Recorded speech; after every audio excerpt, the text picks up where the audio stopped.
नमस्कार. Heart to heart या मुलाखतींच्या विशेष कार्यक्रमात आपलं स्वागत. आपल्याकडे MRI स्कॅन हा तुम्हाला माहिती असेल. या MRI स्कॅनमध्ये ज्या प्रकारची वीज खेळवली जाते त्याकरता उणे 150 पेक्षा कमी म्हणजे 0 डिग्रीपेक्षा -150 200 डिग्री सेल्सिअस अशा प्रकारचं तापमान ठेवावं लागतं, ज्याच्यामुळे सुपर कंडक्टिव्हिटी मशीन्स किंवा सुपर कंडक्टिव्हिटीवरचे अनेक प्रयोग करता येतात. हे सगळं मी तुम्हाला अशा करता सांगतोय की या तंत्रज्ञानाला आपल्याकडे क्रायोजेनिक इंजिनिअरिंग असं म्हणतात. याच क्रायोजेनिक इंजिनिअरिंग तंत्रज्ञानातले अत्यंत निष्णात संशोधक असलेले मुंबई IITच्या मेकॅनिकल शाखेचे प्राध्यापक डॉक्टर मिलिंद अत्रे आज माझ्या सोबत आहेत. स्वागत करूया डॉक्टर मिलिंद अत्रे यांचं.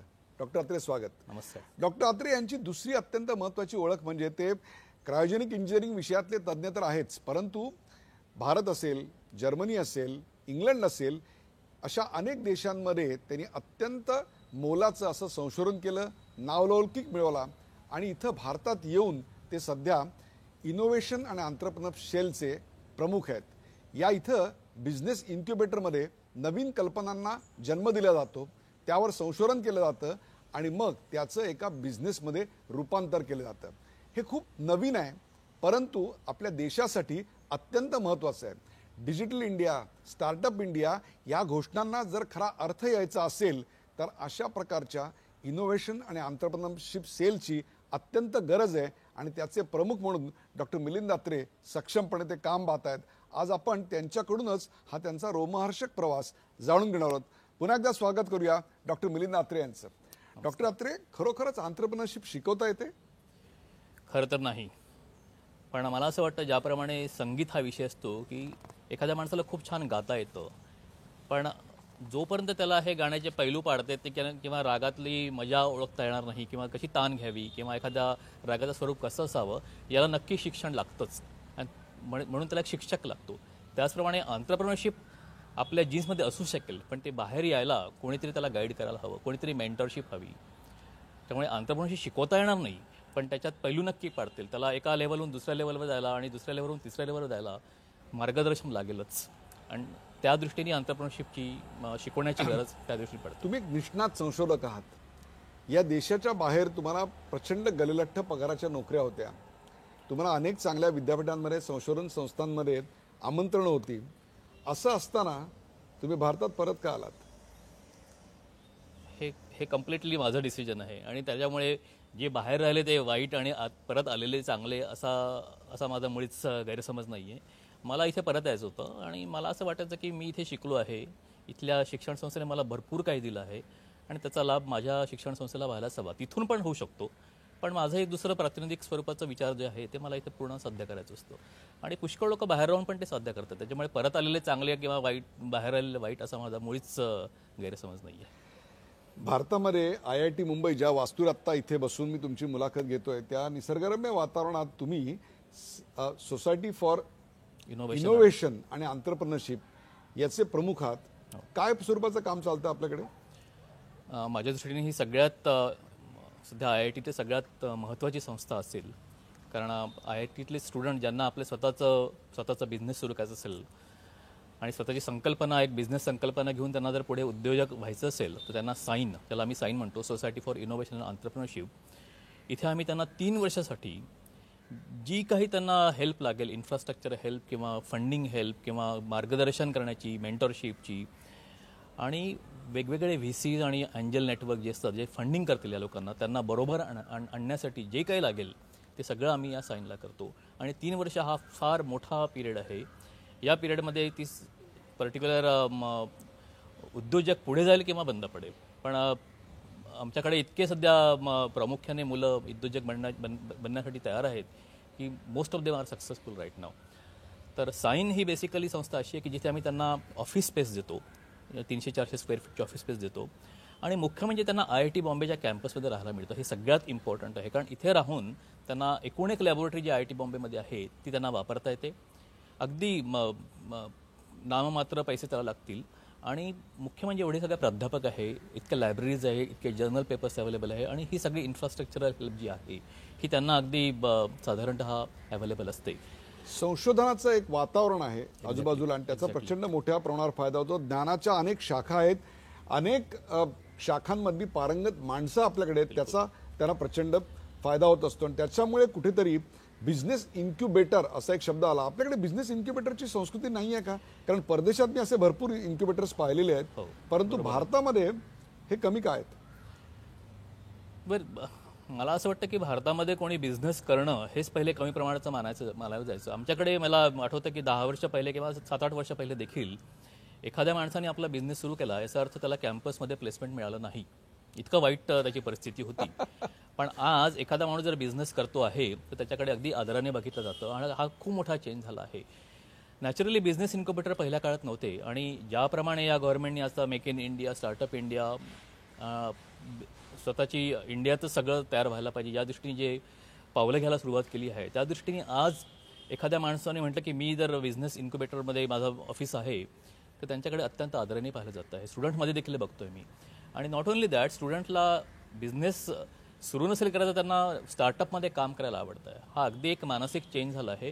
याचं एक कारण आपल्या फॅमिली स्ट्रक्चरमध्ये देखील आजकाल सगळ्यांना इमिजिएटली जॉब करण्याची गरज नसते आणि त्यांना 2-3 वर्ष जर एखाद्या स्टार्टअपमध्ये काम करायचं असेल, ज्या योगे त्यांना पॉसिबली आफ्टर 3-4 इयर्स त्यांना स्वतःचा उद्योग सुरू करता येईल, हा एक ऑल्सो समज सगळ्या लोकांमध्ये यायला लागला आहे. आणि स्टुडंट्स इन IIT ॲटलिस्ट अगदी सेकंड इयर आणि थर्ड इयरपासून त्यांचा प्रयत्न त्या दृष्टीने सुरू झाले असतात.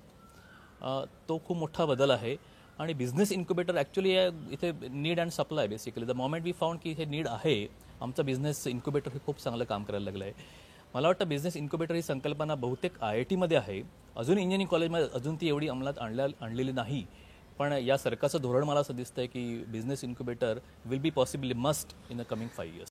भारतामधल्या उद्योगधंद्याचं स्ट्रक्चर जर आपण पाहिलं तर आपल्याकडे बरेचसे हे फॅमिली उद्योग आहेत, एका कुटुंबाच्या मालकीचे असलेले बहुतांशी मोठे मोठे उद्योग आहेत.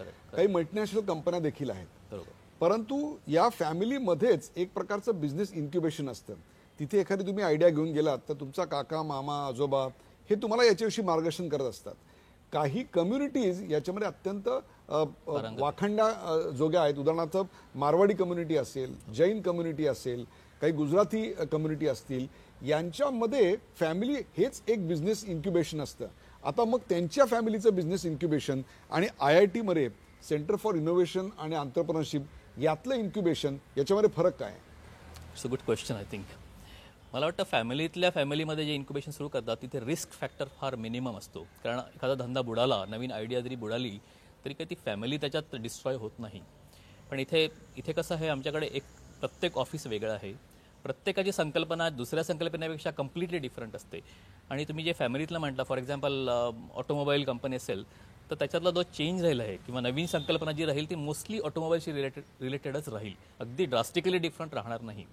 पण इथे आमच्याकडे प्रत्येक संकल्पना ही सोलरमध्ये असेल, नॅनो टेक्नॉलॉजीमध्ये असेल किंवा हेल्थ केअरमध्ये असेल किंवा पेमेंट स्ट्रक्चर फिनटेकमध्ये असेल, तर या सगळ्या संकल्पना वेगवेगळ्या आहेत. त्याच्यामुळे त्यांची रिस्क जी आहे, त्याच्यात इन्व्हॉल्व जी रिस्क आहे ती खूप हाय आहे. फॅमिली स्ट्रक्चरमध्ये ती रिस्क फार आणि it's taken care by most of the family members. म्हणजे थोडक्यात या बिझनेस इन्क्युबेटरमध्ये जे उद्योग व्यवसाय येतात, ज्या संकल्पनांवर तुम्ही काम करता, त्या सगळ्या 21व्या शतकातल्या उद्योगधंद्यांच्या कल्पना आहेत. त्याच्यात तंत्रज्ञान हा अत्यंत कळीचा मुद्दा आहे. अगदी आमच्याकडे आम्ही म्हणतो की IIT का हवं तुम्हाला? IITमध्ये सगळं तंत्रज्ञान आहे. ई कॉमर्सला आम्ही इतकं प्राधान्य देत नाही आहे. ई कॉमर्स अनलेस की तिथे खूप चांगला अल्गोरिदम डेव्हलप झाला असेल तरी. पण आमच्याकडे सगळीकडे आम्हाला डिव्हाइसेस पाहिजेत आणि आमच्याकडे सगळीकडे टेक्नॉलॉजी बेस्ड एंटरप्रेन्योरशिप हवी आहे. हा आम्ही अगदी आमचा बेसिक मुद्दा आहे, जिथे IIT can play very very very important role. तुम्ही टेक्नॉलॉजिकल एंटरप्रेन्योरशिपचा विषय मांडलात. इन्फॉर्मेशन टेक्नॉलॉजी क्षेत्रामध्ये, माहिती तंत्रज्ञानाच्या क्षेत्रात आपल्याकडे अनेक चांगल्या कंपन्या आहेत. किंबहुना सिलिकॉन व्हॅलीत जर तुम्ही गेलात तर तुम्हाला अनेक कंपन्यांचे R&Dचे प्रमुख किंवा त्यांचे CEOज हे तुम्हाला भारतातले दिसतात. किंबहुना या IIT मुंबईचे अनेक स्नातक तिकडे जाऊन त्यांनी फार मोठं नाव कमवलं आहे. त्यांनी मोठ्या मोठ्या देणग्या दिल्या आहेत आणि अशा वास्तूसुद्धा भव्य उभ्या राहिलेल्या आहेत. मुद्दा तो नाही आहे. मुद्दा असा आहे की मग अशा प्रकारच्या कंपन्या, ॲपल किंवा मायक्रोसॉफ्ट, या कंपन्या आम्हाला भारतात जन्म घेताना का दिसत नाहीत? आमचं इन्क्युबेशन कमी पडतंय, वातावरण कमी पडतंय, नेमकं काय होतंय? मला वाटतं दिसतील. अगदी आता प्रयोग सुरू झाला आहे. ॲपल आणि गुगल किंवा फेसबुक या लोकांनी गेले 25 वर्ष 20 वर्ष त्यांनी त्याच्यात काम केलं आहे, म्हणून ते आता या क्षेत्रात आणि या नावाजलेले झाले आहेत. इथून 10 वर्ष नंतर पॉसिबली आपल्याकडे पण ॲपल दिसेल, आपल्याकडे पण फेसबुक दिसेल किंवा आपल्याकडे पण ड्रॉपबॉक्स ही कंपनी येईल.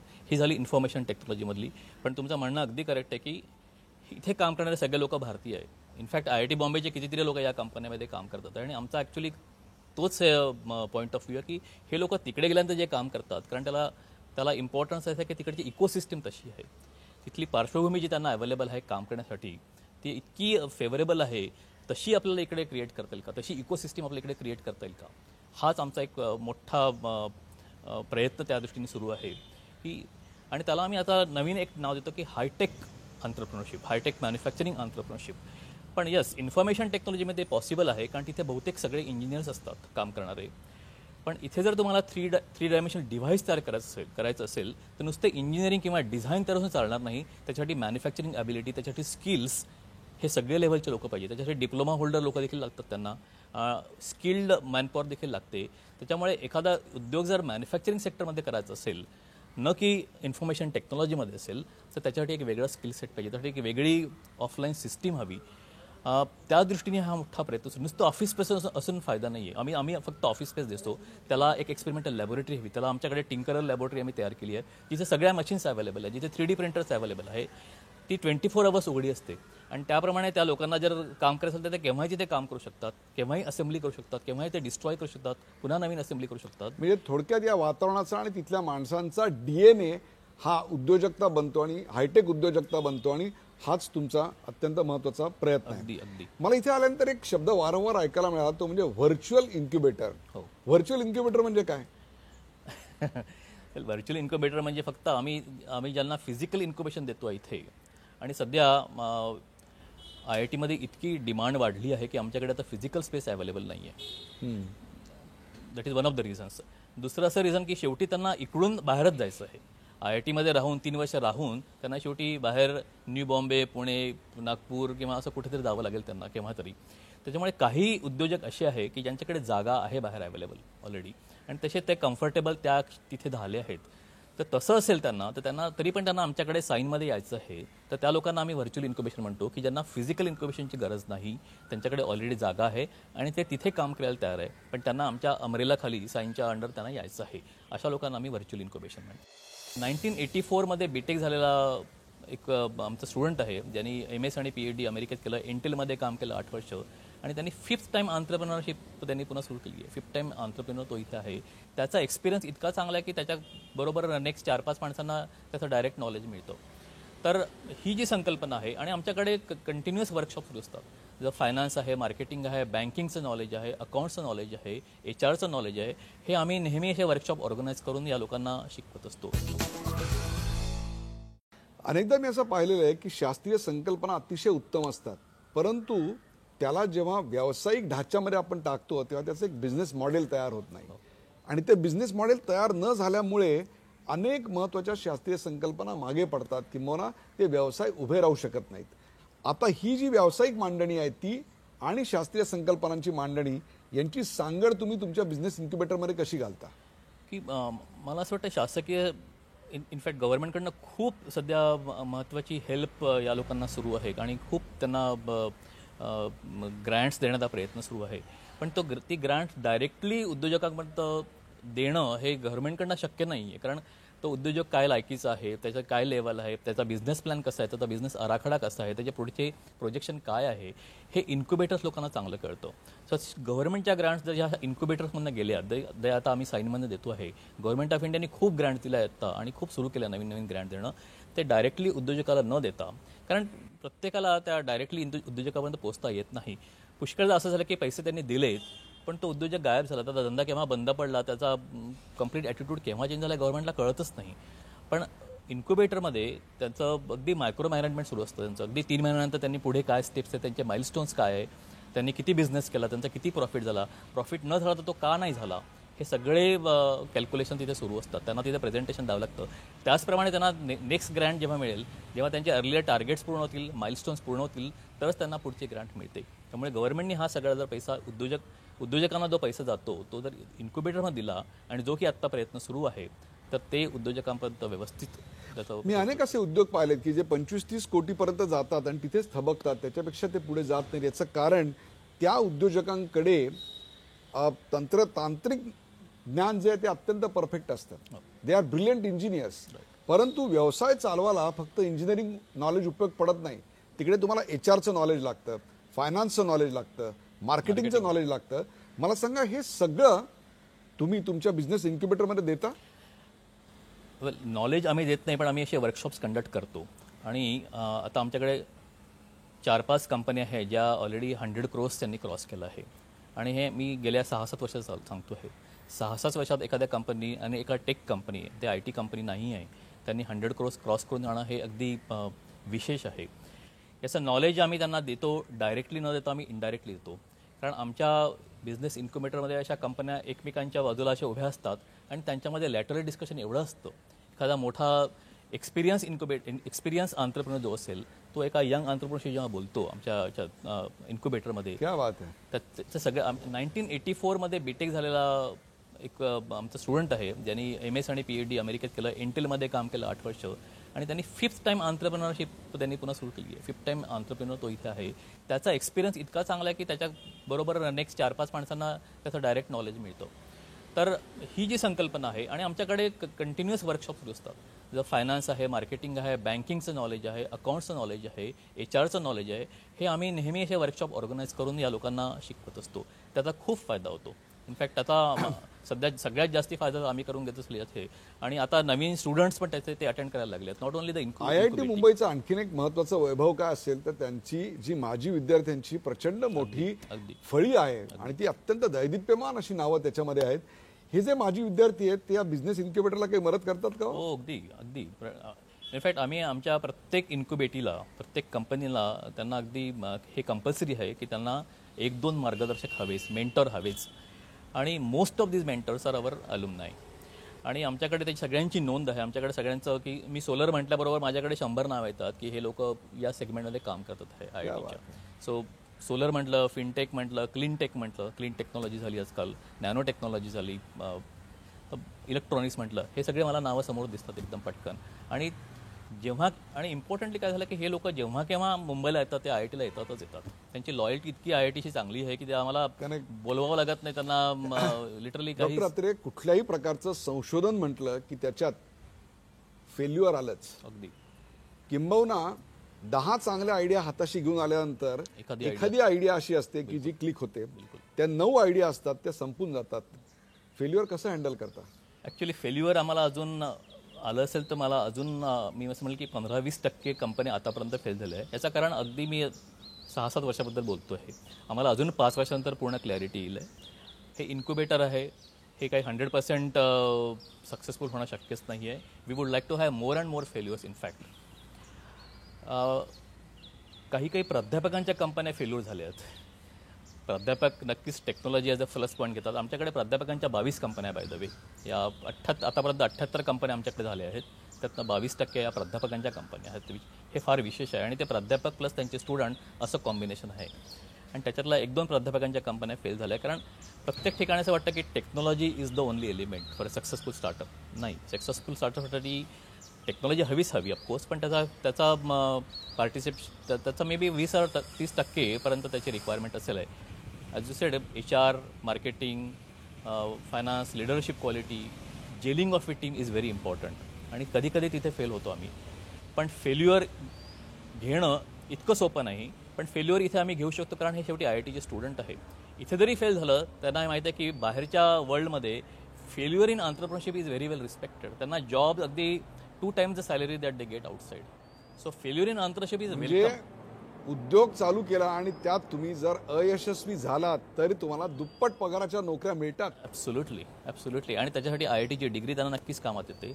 आणि तुमच्याकडे 3 गोष्टी आमच्याकडे आहे की तुमची डिग्री तुमच्याकडे आहे, IIT बॉम्बेचा अलुमनाई नेटवर्क त्यांच्या मागे आहे, आणि तिसरी गोष्ट जर तुम्ही फेल झाला तर तुम्हाला ॲक्च्युली डबल किमतीने लिटरली पगार तुम्हाला एखाद्या कंपनी ऑफर. एक अशी टीका वारंवार केली जाते की अशा प्रकारचं होणारं संशोधन, त्यातून उभे राहणारे व्यवसाय जे असतात ते हायटेक असतात की जे श्रीमंतांच्या लाईफस्टाईलला पूरक असे असतात, ज्याला आपण एक श्रीमंत इंडिया म्हणतो त्याच्यासाठी असतात. परंतु जो पुअर भारत आहे, गरीब भारत आहे, त्या गरीब भारतातल्या ज्या समस्या आहेत त्याच्यावर डिस्ट्रप्टिव्ह थिंकिंग, म्हणजे ज्याला आपण म्हणतो की कुणीही विचार आजपर्यंत केला नव्हता, अशा प्रकारचे किती उद्योग आपण उभे केलेत. मला वाटतं तुम्ही थोडंसं सोशल एंटरप्रेन्योरशिपकडे जास्ती म्हणता. ॲब्सोल्युटली. आणि आमच्याकडे जवळपास 20% कंपन्या ज्या आहेत त्या अगदी समाजातल्या लोएस्ट वर्गासाठी ज्या कंपन्या असतील, फॉर एक्झाम्पल हेल्थकेअर, ज्या गरोदर स्त्रिया असतात आणि ज्यांच्याकडे फिटस अगदी 1-2 महिन्यापासून मॉनिटर करायला मेडिकल हेल्प लागते, अगदी छोट्याशा खेड्यामध्ये जिथे डॉक्टर कधी पोचला नाही आहे, अशासाठी आमच्याकडे एक कंपनी ज्यांनी एक किट केली आहे. इनफॅक्ट त्या लोकांना प्रेसिडेंट ऑफ इंडियाचं पण इनोव्हेशन अवॉर्ड मिळालं होतं. प्रेसिडेंट ऑफ इंडियाच्या घरी ते राहून तिथे राष्ट्रपती भवनात ते राहून परत आले आहेत. त्यांनी अशी किट तयार केली की या सगळ्या गरोदर स्त्रिया आहेत त्यांचे सगळे ब्लड सॅम्पल, त्यांचं शुगर लेवल, त्यांच्या फिटलचे जे पॅरामीटर्स असतात ते सगळे पॅरामीटर घेऊन अगदी आठवड्यात वीक टू वीक बेसिसवरती एका मोठ्या हॉस्पिटलला औरंगाबादमध्ये ते पोचतात आणि त्याप्रमाणे त्यांना डॉक्टरांकडून अगदी फीडबॅक मिळतो की इथे हे पर्टिक्युलर डेव्हलपमेंट बरोबर नाही, त्यांना मोठ्या हॉस्पिटलमध्ये घेऊन जा. तर हा जो प्रयत्न सुरू आहे हा अगदी खेड्यातल्या लेवलवरती काम सुरू आहे आमच्याकडे आणि तो ऑलरेडी भरपूर प्रमाणात सक्सेसफुल झाला आहे. जवळपास 700-800 किट्स ऑलरेडी त्या पोचल्या आहेत तिथे. त्याचप्रमाणे दुसरा एक आमच्याकडे अशी कंपनी आहे की ज्यांनी ब्लाइंड लोकांसाठी एक अगदी अफलातून माझ्या मते इनोव्हेशन त्यांनी केलं आहे. त्यांना लिटरली सगळे अवॉर्ड्स आतापर्यंत मिळाले आहेत. आता देखील स्वित्झर्लंडमध्ये जाऊन त्यांना अवॉर्ड मिळाला आहे आणि ते पुढच्या आठवड्यातच टायकॉन हे US मध्ये बे एरियामध्ये जे टायकॉन सुरू होणार तिथे देखील ते जातील साठी. तर त्यांनी ब्लाइंड लोकांसाठी ब्रेल टू इंग्लिश असं कन्व्हर्ट करणारं ॲपॅरेटस डिव्हाइस केलं, जे सॉफ्टवेअर पण आहे, हार्डवेअर पण आहे आणि त्याची कॉस्ट जे सध्या एक्झिस्टिंग डिव्हाइस आहे त्याच्या 10 टाइम्स कमी आहे बेसिकली. वा. आणि त्याला इतकी व्हॅल्यू माझ्यामध्ये मिळेल की गुगलमध्ये एवढा मोठं त्यांना नॉलेज अवेलेबल आहे, पण ब्लाइंड लोकांना ते आता अवेलेबल नाही unless and until somebody convert that to Braille. तर या लोकांच्या ते इंग्लिश टू ब्रेल त्यांना आपोआप ते ट्रान्सलेट व्हायला लागेल किंवा तुम्ही मग ब्रेलमध्ये टाईप करा आणि ते इंग्लिशमध्ये कन्वर्ट होईल.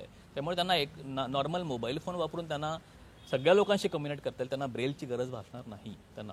तर हे जे आहे हे सगळ्या लोकांना हे जे संशोधन त्यांनी केलं आहे आणि त्याच्यात 2 IP पण आहे, पेटंट्स पण आहेत. तर it is going to be a very disruptive technology according to me. खूप ब्रँचेस बाहेर आहे आणि त्यांच्यासाठी काहीतरी केलं पाहिजे. तर मला नेहमी असं वाटतं की government of Maharashtra for example, आपण आता महाराष्ट्रात राहतो, 1000 उद्योजकांसाठी असं इन्क्युबेशन सेंटर तयार केलं पाहिजे, जे मला असं वाटतं की मुंबई पुणे या रिजनच्या मध्ये हवं आणि त्याच्या खूप ब्रांचेस हव्यात ज्या प्रत्येक डिस्ट्रिक्ट लेवल. हे अगदी मला मस्ट आहे आणि आपण आज नाही ऐकलं तर possibly will miss the bus. अलीकडच्या काळात महाराष्ट्रासमोर किंवा भारतातल्या अनेक भागात सर्वात मोठी समस्या आहे ती पाण्याची आहे. दुसरी समस्या आहे ती विजेच्या वाढत्या दराची किंवा विजेची उपलब्धता नाही याची समस्या आहे. यावर काही काम होतंय आपल्या इन्क्युबेटरमध्ये? सो पाण्याबद्दल म्हटलं तर मी आमच्याकडे क्लीन टेक्नॉलॉजीची आहे, पण तिथे वेस्ट सॉलिड मॅनेजमेंट अशा दृष्टीने एक कंपनी आमच्याकडे ते काम करते आहे. त्याचप्रमाणे आता जिथे आग लागली आहे आपल्याकडे या चेंबूरजवळ तिथे त्यांना देखील डायरेक्ट करणारी एक कंपनी आमच्याकडे आहे. गव्हर्नमेंट ऑफ महाराष्ट्र त्यांची खूप ज्या चेंबूरच्या देवनारच्या आगीमुळे 1/4 मुंबई 3-4 दिवस बंद होती आणि ती गेले अनेक दिवस हेडलाईन होती, त्याच्याचं उत्तर IIT मुंबई शोधते. नक्कीच. आणि त्याला उत्तर देणारं सोल्युशन आमच्याकडे एका कंपनीत तयार आहे. त्यांनी ऑलरेडी ते सबमिट केलं गव्हर्नमेंट महाराष्ट्राला आणि ते वाट बघतात त्या गव्हर्नमेंट ऑफ महाराष्ट्राकडनं बोलण्याची बेसिकली. पण त्यांच्याशी जेव्हा मी बोललो आहे त्याच्यात एक प्रोफेसर पण इन्व्हॉल्ड आहे आमचे एन्व्हायरमेंटल इंजिनिअरिंगचे आणि त्यांचं जे सोल्युशन आहे मला ते फार आवडलेलं आहे आणि ते लोक सध्या महाराष्ट्र गव्हर्नमेंटची वाट बघतात की त्यांचं उत्तर काय आहे. तर हे एक पण हे सॉलिड वेस्ट मॅनेजमेंटमधली ही कंपनी आहे बेसिकली. आणि दुसरी एनर्जी तुम्ही म्हटलं की विजेचा दर कमी केला का, सोलरच्या खूप कंपन्या आमच्याकडे आहेत आणि सोलरच्या 3 कंपन्या आत्ता आहेत ज्यांचं इनोव्हेशन त्या फील्डमध्ये आहे. सोलर एनर्जी ऑप्टिमायझेशनमध्ये त्यांचं संशोधन आहे. त्यांना ऑलरेडी कंपनी आमची US मध्ये पोचली आहे. तर या 2-3 कंपन्या आमच्याकडे या विषयात वॉटर मॅनेजमेंट किंवा वेस्ट मॅनेजमेंट आणि एनर्जी मॅनेजमेंटकडे नक्कीच. असा दिवस उगवू शकतो का हो की जेव्हा आम्हाला ॲटॉमिक एनर्जीची किंवा हायड्रॉलिक एनर्जीची गरजच उरणार नाही, आम्ही केवळ सोलार एनर्जीवर अख्खं मुंबई शहर चालवू शकू, अशा प्रकारचं संशोधन ज्याला आपण खऱ्या अर्थाने पाथ ब्रेकिंग म्हणू IIT मध्ये होतंय? संशोधन सुरू आहे, पण माझ्याकडे आत्ता उत्तर नाही की बाकीच्या एनर्जीची गरज लागणारच नाही पूर्णपणे, पण मी म्हणेल 40% 50% नक्कीच आपण सोलर एनर्जीवर, कारण मुंबईची समस्या फार मोठी आहे. ती पूर्णच्या पूर्ण 100% सोलरवर जाणं किंवा दुसऱ्या नॉन कन्व्हेन्शनल एनर्जीकडे जाणं संभवित वाटत नाही मला, पण it will be hybrid model that will always be successful. माझ्या मते इलेक्ट्रिसिटी आणि सोलर हे combination in the time to come. मला या IITचा DNA समजून घ्यायचा आहे. इथं सेंटर फॉर इनोव्हेशन आणि आंतरप्रिनरशिप आहे, इथं बिझनेस इन्क्युबेटर आहे. अमेरिकेत अशी 4000 इन्क्युबेटर्स आहेत. भारतामधल्या इतर विद्यापीठात हे असं सेंटर जर चालू करायचं असेल तर काय करावं लागेल? काहीच करावं लागणार नाही, फक्त वरती एक खूप पॅशनेट असा डायरेक्टर आणि त्यांची टीम हवी की हे आपल्याला करायलाच हवं. आणि हे this has to come from top down basically. सध्या आमच्या डायरेक्टर आणि पहिले डायरेक्टर ज्यांनी हे सुरू केलं आहे साईन, हाच कॉन्सेप्ट होता की हे सगळं संशोधन आम्ही जे करतोय ते केवळ लॅबपुरतं रिकामं राहत आहे बेसिकली, पण ते लोकांपर्यंत पोहोचत नाही. शेवटी IITत जो पैसा येतोय तो सगळा लोकांच्या टॅक्सपेयर्स लोक आम्हाला पे करतात आहे. आणि शेवटी त्याच्यातनं आम्ही फक्त पब्लिकेशन हेच करावे की काय? नो, त्याच्यातनं आम्ही एवढा जो संशोधन करतोय त्याच्यातनं डिव्हाइसेस तयार होतात आहे आणि त्याचा उपयोग समाजाला व्हायलाच हवा. याच भावनेतनं हे साईन इन्क्युबेटर तयार झालं बेसिकली. डॉक्टर अत्रे, IITमध्ये येणाऱ्या मुलांसाठी रँचोसाठी ही एक आदर्श अशी पाठशाळा आहे, परंतु असे अनेक रँचो आहेत की जे IITमध्ये येऊ शकत नाहीत. बरोबर. किंबहुना शाळा कॉलेजामध्ये प्रवेश देखील जेमतेम मिळवू शकतात. बरोबर. अशांपर्यंत तुम्ही कधी पोहोचणार? तुमचं हे सेंटर फक्त IITतल्या मुलांसाठी आहे?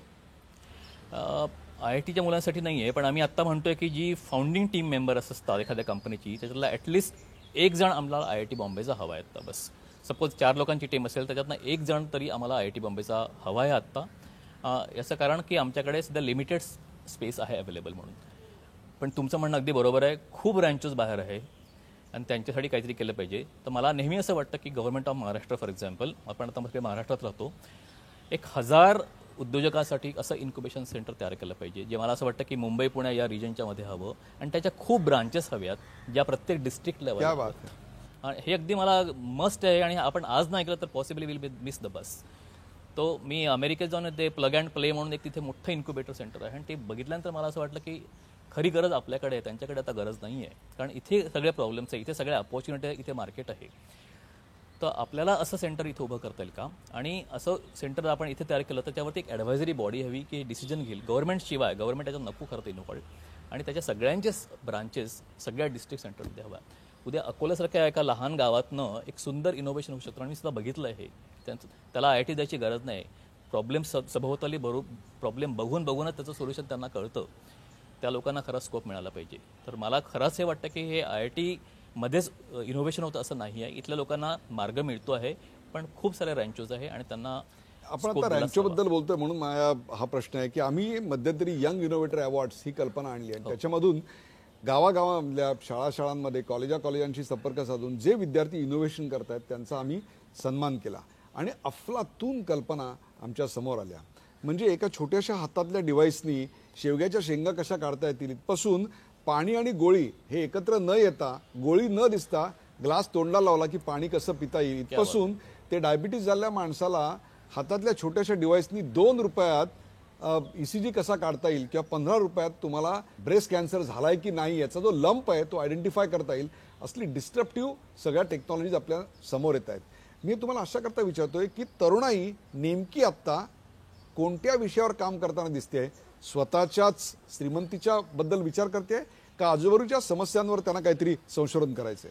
नाही, तुम्ही म्हटलं अगदी बरोबर आहे. ही नवीन जनरेशन जी आहे यांनी सगळ्यांना हे सगळे प्रॉब्लेम्स त्यांना कळतात आहे. फक्त ती माझ्या मते आता मी जे बघतोय IIT त्यांचं सगळं संशोधन जे सुरू आहे त्याला सगळ्यांचा आन्सर त्यांना जर मोबाईल फोनमधूनच दिसत असेल तर ते बरोबर नाही. तर मला आणि ते लोक खूप ब्रिलियंट आहे, नवीन जनरेशन फार इंटेलिजंट आहे. आणि हे मला प्रत्येक वर्षी जेव्हा मी फर्स्ट इयरच्या मुलांना ॲड्रेस करतो आणि तेव्हा मी नेहमी एक प्रश्न त्यांना विचारतो की तुमच्यामधनं किती लोक एंटरप्रेन्योर्स बनतात आहे? तर प्रत्येक वर्षी मला 10% हात वरती गेलेले जास्तीत जास्त. आता 80% लोक हात वरती करतात की मला एंटरप्रेन्योर व्हायचं आहे. 12वीचे मुलं किंवा M.Techला आली मुलं, आम्हाला 12वीत असताना एंटरप्रेन्योर हा वर्डच माहीत नव्हता. 80% जर मुलं हात वरती करत असतील त्याच्यातनं 2% जरी एंटरप्रेन्योर झाले शेवटी तरी खूप समाजात फरक पडेल.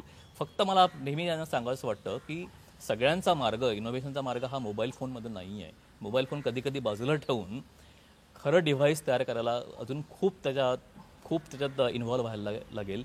मेकॅनिकल इंजिनिअरिंग, इलेक्ट्रॉनिक्स इंजिनिअरिंग हे सगळं इम्बाईब करून आणि सगळ्या ब्रांचेस एका ठिकाणी आणून, आणि हा एक खूप मोठा प्रयत्न आहे की मेकॅनिकल ब्रांच इकडे, इलेक्ट्रॉनिक्स ब्रांच इकडे, केमिकल ब्रांच इकडे, हे सगळ्यांना कंबाईन करून जेव्हा आपण शोध करू तेव्हाच एक चांगलं डिव्हाइस तयार होईल आहे.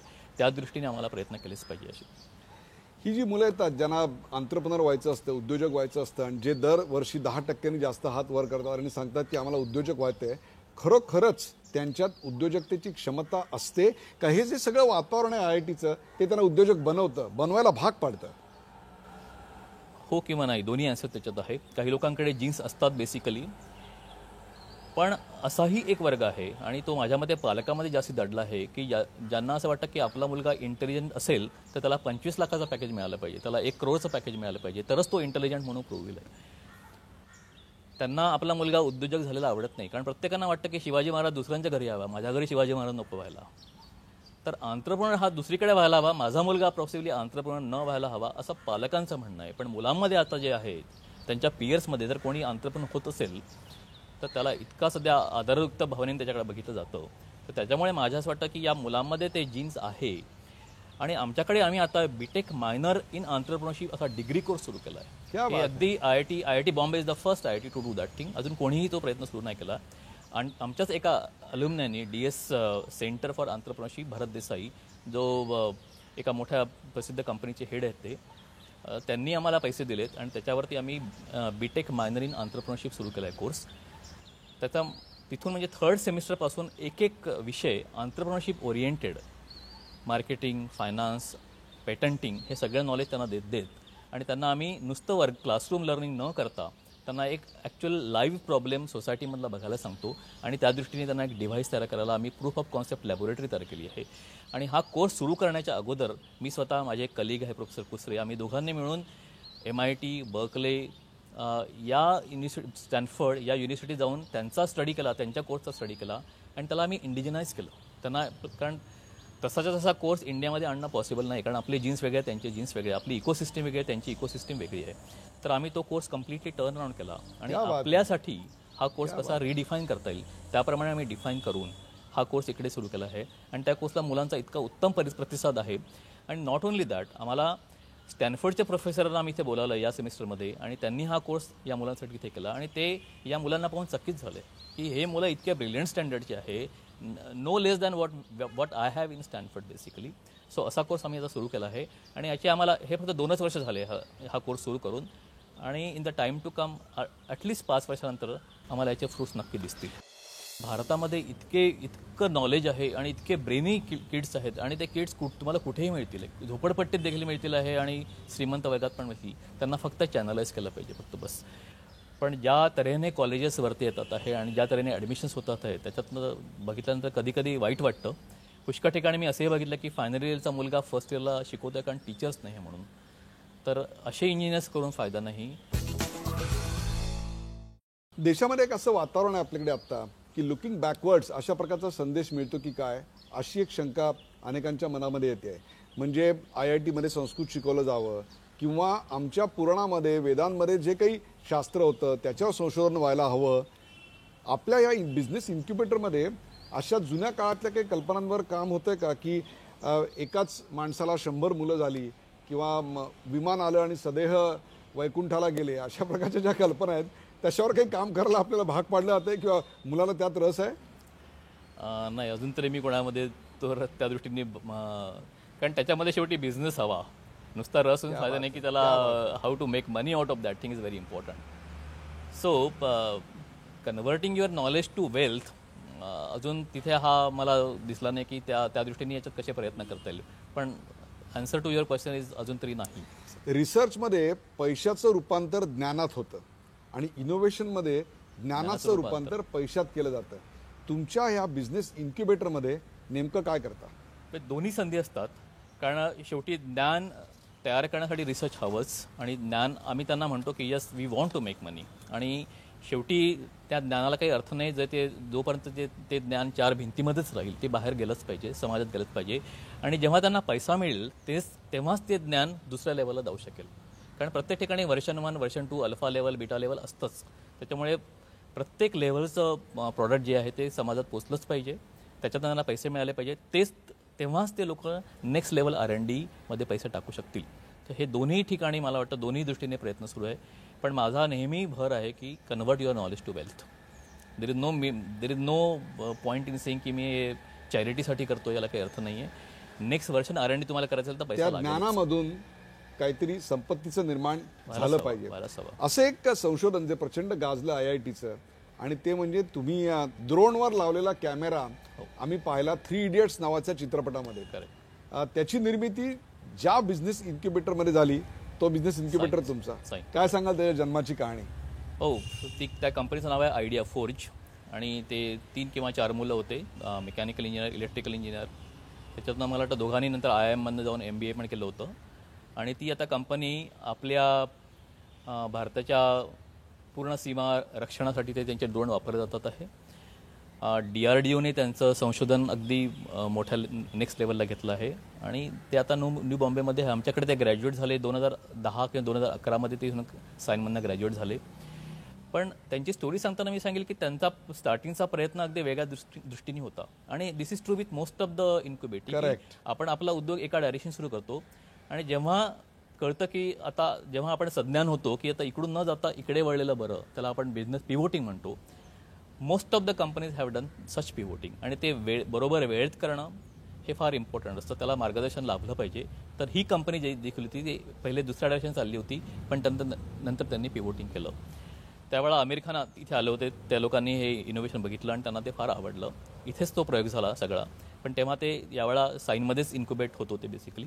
पण आता ही कंपनी फार मोठ्या लेवलला गेली आहे. आणि I will not be surprise in the coming 3 years they will cross 300 to 500 crores. तुम्हाला असं दिसतंय की ड्रोन या तंत्रज्ञानाचा वापर अनेक गोष्टींमध्ये या देशात केला जाईल? मला असं कळलंय की भारत पाकिस्तान बॉर्डरवर सुरक्षेच्या दृष्टिकोनातनं ड्रोनचा फार मोठ्या प्रमाणावर वापर होतोय. हो, सुरू होत आहे. आणि त्याला खूप कंप्लायन्सेस आहेत. त्याच्यामुळे ड्रोनवरती बिझनेस करण्यासाठी सध्या खूप कंप्लायन्सेस असतात. कोणीही जाऊन ड्रोनमध्ये बिझनेस करू शकत नाही. एका पर्टिक्युलर हाईटच्या वरती तुम्हाला जायचं असेल ड्रोन, तर तुम्हाला खूपच कंप्लायन्सेस लागतात. खूप रूल्स आणि रेग्युलेशन तुम्हाला ऑब्झर्व करायला लागतात. तर कोणी म्हटल्याप्रमाणे अमेझॉननी आपला ड्रोन पिझ्झा डिलिव्हरी करण्यासाठी वापरला होता वगैरे वगैरे, इथपर्यंत सगळं ठीक आहे. भारतात ते पॉसिबल नाही ऑफकोर्स. पण एका पर्टिक्युलर हाईटवरती जाऊन पुढे बिझनेस करणं शक्य नाही आहे. पण असे बरेच बिझनेस आहे की जे आपल्याला क्राऊड मॅनेजमेंटसाठी वापरता येईल, ट्रॅफिक मॅनेजमेंटसाठी वापरता येईल आहे. पण अगेन त्याचे सगळे रूल्स वगैरे वगैरे बघूनच हा उद्योग पुढे नेला पाहिजे. पण मला असं जनरली वाटतं की तरुण वर्गामध्ये एकंदर त्या पर्टिक्युलर डायरेक्शननी खूप अट्रॅक्शन दिसतं आहे. कारण काहीतरी वरती आकाशात जाऊन, आकाशाबद्दल सगळ्यांना अट्रॅक्शन असतं. त्यामुळे आकाशात काहीतरी वरती जात आहे आणि तिथून आपण कॅमेऱ्याने खाली बघतोय. हे एकंदर generally as a starting point मला नेहमी वाटतं की पुष्कळशी मुलं आपलं इनोव्हेशन इथून सुरू करतात आणि नंतर they will pivot out to something else, which is fine. Cryogenic engineering या अत्यंत क्लिष्ट, किचकट किंवा तांत्रिकदृष्ट्या अत्यंत उच्च दर्जाच्या संशोधनावर आपण 2-3 देशामध्ये, जर्मनीमध्ये, ब्रिटनमध्ये काम केलं. भारतामध्ये त्या याच्यावर आपण काम करताय.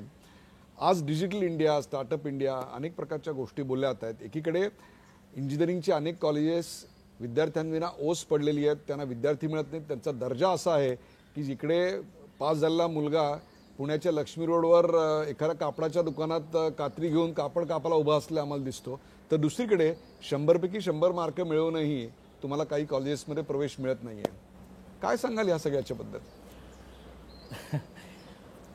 मला याचं आन्सर हेच वाटतं की आपल्या देशात जर गरिबी आहे आणि गरिबी आहे म्हणून आपण मार्सवर जायला नको, हे बरोबर नाही आहे. आपण प्रगती सगळीकडनंच केली पाहिजे. आपल्याला मंगळावर पण गेलं पाहिजे, आपल्याला चंद्रावरती पण गेलं पाहिजे. ॲट द सेम टाईम आपण पॉवर्टी लाईनच्या वरती पण यायला हवं.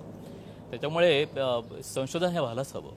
आणि माझ्या मते भारतामध्ये इतकं नॉलेज आहे आणि इतके ब्रेनी किड्स आहेत आणि ते किड्स तुम्हाला कुठेही मिळतील. झोपडपट्टीत देखील मिळतील आहे आणि श्रीमंत वर्गात पण मिळतील. त्यांना फक्त चॅनलाइज केलं पाहिजे फक्त बस. पण ज्या तऱ्हेने कॉलेजेसवरती येतात आहे आणि ज्या तऱ्हेने ॲडमिशन्स होतात आहे त्याच्यातनं बघितल्यानंतर कधी कधी वाईट वाटतं. पुष्कळ ठिकाणी मी असंही बघितलं की फायनल इयरचा मुलगा फर्स्ट इयरला शिकवतो आहे कारण टीचर्स नाही आहे म्हणून. तर असे इंजिनियर्स करून फायदा नाही. एक ऑप्टिमल नंबर डिसाईड केला पाहिजे. क्रायोजेनिक इंजिनिअरचं संशोधन व्हायलाच हवं. At the same time basic mechanical engineering पण शिकवलं गेलं पाहिजे. पण माझ्या मते मोस्ट ऑफ द टाईम मला जे जाणवतं आहे की हँड्स ऑन मेकॅनिकल इंजिनिअरिंग होत नाही किंवा हँड्स ऑन इलेक्ट्रिकल इंजिनिअरिंग होत नाही आहे. पुस्तकी ज्ञान खूप वाढतं आहे. जे काही शिक्षण होतं ते केवळ परीक्षा पास होण्यासाठी होतं आहे, की केवळ ग्रेड्स मिळवण्यासाठी होतं आहे. तिथे ते न राहता आपल्याकडे ITI जे आहे त्याला अजून खूप स्किलफुल केलं पाहिजे, त्यांना मॉडर्नाईज केलं पाहिजे, डिप्लोमा लेवलचं एज्युकेशन अजून मॉडर्नाईज केलं पाहिजे. पण नंबर न वाढवता, क्वांटिटी न वाढवता क्वालिटीकडे जर आपण लक्ष दिलं तर खूप सारखं साध्य आहे. कारण या सगळ्या स्टार्टअपला टॅलेंटेड लोक मिळायलाच हवं. शेवटी त्यांना जेव्हा नंबर प्रोड्यूस करायचा आहे तेव्हा त्यांना डिप्लोमा ITI लेवलची लोक लागतील, पण तिथे स्किल सेट हवा. आणि आणखीन एक लेवल कमी येऊन मी शालेय एज्युकेशनला खूप महत्त्व दिलं आहे, जे सध्या माझ्या मते दुर्मिळ होत चाललं आहे चांगलं एज्युकेशन. तर शाळेतल्या टीचरला खूप चांगली सॅलरी मिळाली पाहिजे. ह्या सगळ्यांचा डायरेक्ट परिणाम आपल्याला समाजात बघायला मिळतो. तर मला शाळेत एज्युकेशन खूप इम्पॉर्टंट वाटतं. माझ्या स्वतःसाठी शाळा ही फार इम्पॉर्टंट ठरली आहे पूर्ण आयुष्यात. एका भारतीय वंशाच्या नोबेल विजेत्या शास्त्रज्ञांनी इथल्या संशोधनाच्या दर्जावर टीका केली होती आणि ते दुय्यम तिय्यम दर्जाचं आहे असं सांगितलेलं होतं. या सगळ्या पार्श्वभूमीवर आपण याकडे कसं बघता? नाही, त्याला मी ॲक्सेप्ट करणार नाही. कारण मी स्वतः माझे कलिग्स बघितले IIT मधनं, आणि not only IIT, some of the NITs मी बघतो की जिथे उत्तम प्रकारचं संशोधन सुरू आहे. They are not good at marketing. Problem is that they are not good at marketing, आणि most of them cannot talk about their own work. संशोधन खूप उत्तम दर्जाचं सुरू आहे. दोष हाच आहे की संशोधन लॅबोरेटरी क्लोज डोअरमध्ये सुरू आहे आणि ते बाहेरच्या लोकांपर्यंत पोहोचत नाही आहे. मी स्वतः माझे जे कलिग्स बघतो आहे ते माझ्या दृष्टीने अत्यंत उच्च दर्जाचे सायंटिस्ट आहे. त्या सगळ्यांना कुठेही जॉब वर्ल्डमध्ये अगदी आरामात मिळाला असता, पण केवळ टीचिंग आणि रिसर्च या दृष्टीने ते IITला परत आले आहेत. बाहेरच्या देशातनं ते परत आलेले आहेत. इनफॅक्ट 90% लोक बाहेरनं परत आलेत केवळ या उद्देशाने की मला खूप चांगलं रिसर्च, रिव्हर्स मायग्रेशन म्हणता येईल त्याला. आणि त्यांचा मी commitment to teaching, commitment to research बघतो. शनिवार रविवारी आमच्याकडे सगळे फॅकल्टी मेंबर्स काम करत असतात. आणि हे फक्त IIT बॉम्बे पण लिमिटेड नाही. मी सगळ्या IIT मध्ये म्हणेल, पुष्कळशा NIT मध्ये म्हणेल, पुष्कळशा लोकल इंजिनिअरिंग कॉलेजमध्ये देखील हे पॉसिबल आहे. पण प्रत्येकाला एक रोल मॉडेल लागतो आणि तो रोल मॉडेल तयार करण्याची जबाबदारी आपल्या सर्वांवर आहे. की कोणीतरी मला जर दिसलं पाहिजे की मला याच्यासारखं व्हायचं आहे, तर रोल मॉडेल नसेलच तर मी कोणासारखा व्हावा हा प्रश्न. आणि या तरुणाईकडे तो रोल मॉडेल हवा. प्रत्येक शाळेमध्ये चांगले टीचर्स हवे, तरच लोकांना टीचर्स व्हावं असं वाटेल आहे. आणि हा रोल मॉडेलची जबाबदारी आपल्याकडे आलीच पाहिजे. तुम्ही ज्यांचा उल्लेख केला त्यांना हे वाटणं पॉसिबली स्वाभाविक आहे की हा नंबर शेवटी या नंबर म्हणजे हा सगळा रिसर्च जो आहे तो नंबरमध्ये कन्वर्ट होत नाही आहे. यस, त्या दृष्टीने आपण प्रयत्न केले पाहिजे. पण मी असं म्हणणार नाही की आपल्याकडे रिसर्च होत नाही किंवा दुय्यम दर्जाचं काम सुरू आहे. कारण मी बाहेरच्या विद्यापीठातलं काम बघतो आहे, आपल्याकडचं काम बघतो आहे. Well, they will not be the best, but they are equally comparable. एक शेवटचा प्रश्न. एक संशोधक आहात आपण, एक चांगले उत्तम प्राध्यापक आहात, आणि त्याहीपेक्षा सुद्धा आपण एका बिझनेस इन्क्युबेटरचे, उद्योजकतेचे निर्माते आहात. या देशाचं तुमचं स्वप्न काय आहे? ऑफकोर्स मी माझ्या फील्डमध्ये जास्ती बोलेल की मला प्रत्येक स्टुडंट जो बाहेर जातो त्यांनी बाहेर जावं, त्यांनी खूप सुंदर संशोधन करावं.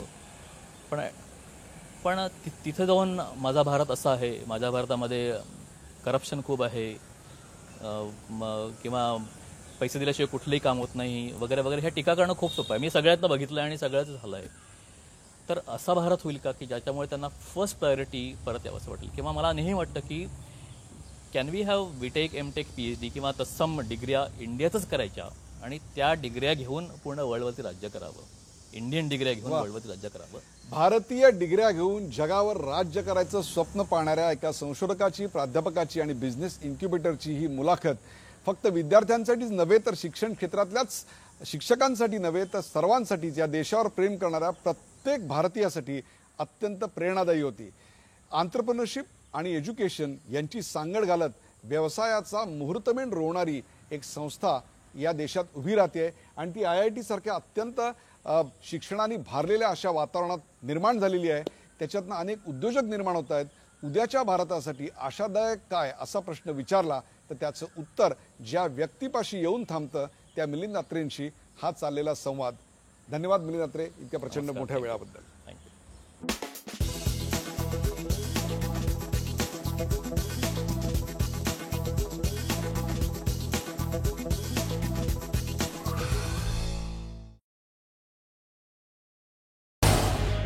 झी 24 तास रहा एक पाऊल पुढे.